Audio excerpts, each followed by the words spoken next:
माहौल छाया हुआ था। आज उसकी बेटी रिया की शादी अनिकेत से होने वाली थी। रिया बेटी, तू तैयार हो गई? बारात आ चुकी है। रेडी हूँ माँ। मालती रिया को लाकर मंडप में बैठा देती है। तभी रिया की होने वाली सास शालिनी उसे घूर घूर कर देखते हुए अपने पति हरि से बोल पड़ी। क्यों जी, यही लड़की पसंद आई थी तुम्हें? इनके घर में घूंघट की रीत रिवायत नहीं है क्या? कैसे मुंह दिखा रही है? अरे भाग्यवान, तुम भी इस खुशी की घड़ी पर क्या घूंघट की बातें लिए बैठी हो। हरि के ऐसा कहने पर शालिनी मन ही मन कहती है, कोई बात नहीं, एक बार बहुरानी के पाँव मेरे घर में पड़ जाए, फिर रीत रिवाजों में तो ढलना ही होगा। शालिनी स्वभाव से बहुत ही सख्त थी और कहीं न कहीं आज भी वो पुराने जमाने में जी रही थी। वहीं रिया जमाने के साथ चलने वाली लड़की थी। अब देखना ये था कि क्या रिया ससुराल के रिवाज में ढल पाएगी। कुछ ही देर में अनिकेत और रिया की शादी हो जाती है और विदाई के समय जैसे ही बहू गाड़ी में बैठने जा रही होती है, तभी शालिनी जबरन खींचतानी करके रिया का लंबा सा घूंघट कर देती है। नहीं बहू, घूंघट से अपना चेहरा बाहर मत करना। अब तुम बेटी नहीं बल्कि बहू हो, हमारे घर की इज्जत हो, और घर की इज्जत पर्दे में अच्छी लगती है। रिया सर हिलाकर हाँ कर देती है, मगर इतने लंबे घूंघट में उसका मन खींचा जा रहा था। घर आकर शालिनी ने अपनी बहू का स्वागत किया और इसके कान में फुसफुसाते हुए कहा, बहू, गलती से भी तेरा घूंघट सर से सरकना नहीं चाहिए। पूरा घर रिश्तेदारों से भरा हुआ है। तुझे नहीं पता, अगर तेरा जरा सा भी घूंघट खींचा तो रिश्तेदारों के सामने हमारी हंसी उड़ जाएगी। ठीक है माँ जी, मैं घूंघट का पूरा पूरा ध्यान रखूंगी। अपनी सास के कहे पर रिया घंटों घूंघट में बैठी रही। उसका पूरा चेहरा पूरी तरह से पसीने से भीग चुका था, मगर शालिनी को तो बस अपने रिश्तेदारों की पड़ी थी। जैसे तैसे रस्म खत्म हुई और रिया अनिकेत के साथ कमरे में आ गई। अनिकेत ने जल्दी से फैन ऑन कर दिया और कई घंटे घूंघट में रहने के बाद रिया ने सुकून की सांस ली। मुझे माफ कर देना रिया, तुम्हें इतनी देर तक घूंघट में रहना पड़ा, मगर मैं माँ को समझा दूंगा। नहीं अनिकेत, तुम माँ जी से कुछ मत कहना, मैं ठीक हूँ, घूंघट ही तो है।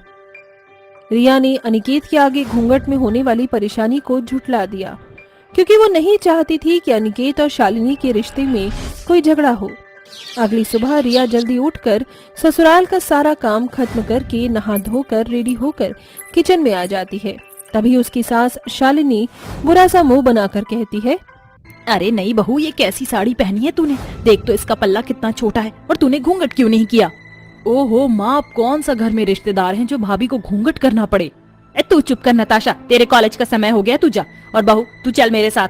शालिनी रिया को अपने कमरे में लाकर उसे मोतियों से भरी हुई भारी सी साड़ी देकर कहती है, ले नहीं बहू, जल्दी से ये साड़ी पहन। मगर माँ जी, ये साड़ी तो बहुत भारी है, इसलिए गर्मी के हिसाब से मैंने ये शिफॉन की साड़ी पहनी थी। रिया ने अपनी सास के सामने अपनी मर्जी ही रखी थी। तभी शालिनी गुस्से में बेचारी बहू पर बिगड़ पड़ती है। बस नहीं बहू, ये तेरा मायका नहीं जहाँ तेरी मर्जी चलेगी, ये तेरा ससुराल है और ये तुझे वही करना होगा जो मैं कहूँगी। और रही बात घूंघट की, तो घूंघट इस घर की सालों पुरानी परंपरा है। जब सालों पहले मैं इस घर में बहू बनकर आई थी तो मैंने भी एक बड़े वक्त तक घूंघट किया है, और तुझे भी करना होगा।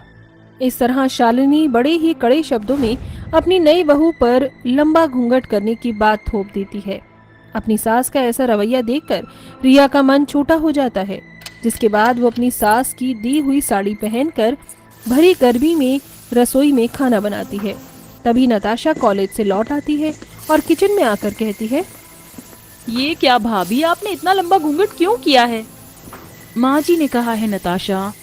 ऐसे ही दिन बीत जाते हैं और रिया की ननद नताशा की शादी हो जाती है। तभी शालिनी अपनी बेटी के ससुराल जाने वाले सामान सजाते हुए कहती है, नताशा बेटी, मैंने तेरी सारी ड्रेसेस डाल दिया है, इसमें तेरे crop top, long top, jeans और बाकी कुछ हल्की साड़ी भी हैं।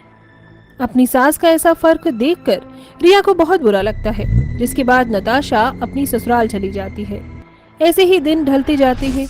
एक दिन रात की रोटियां बनाते वक्त रिया का हाथ गर्म तवे पर पड़ जाता है और वो दर्द के मारे रो पड़ती है। माँ, मेरा हाथ।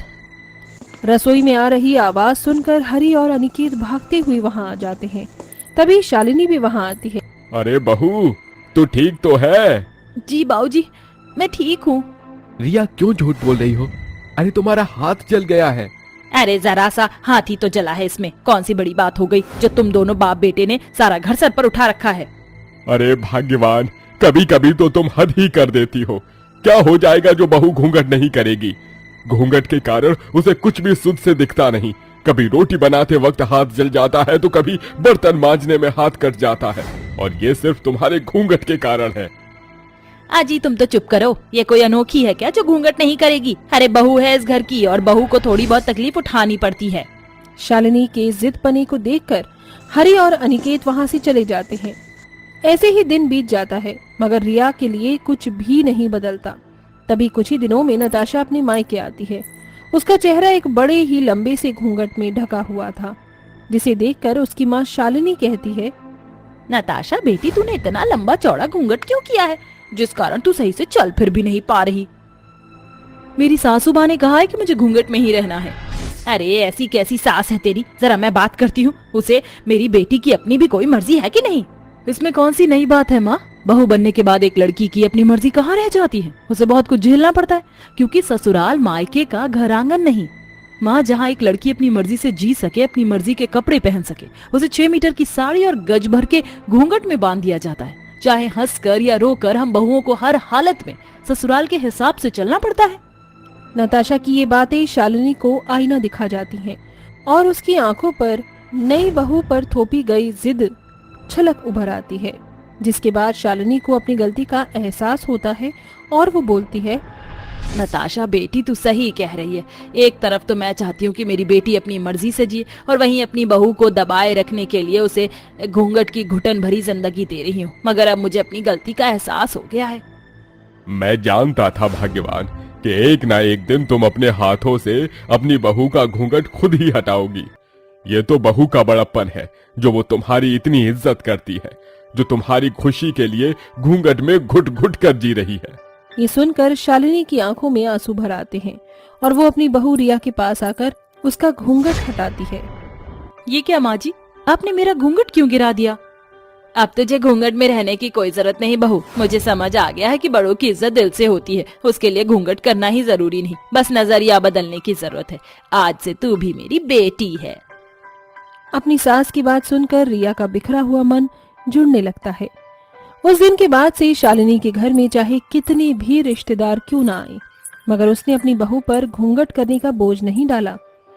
साथियों, ये घिसी पिटी रीति रिवाज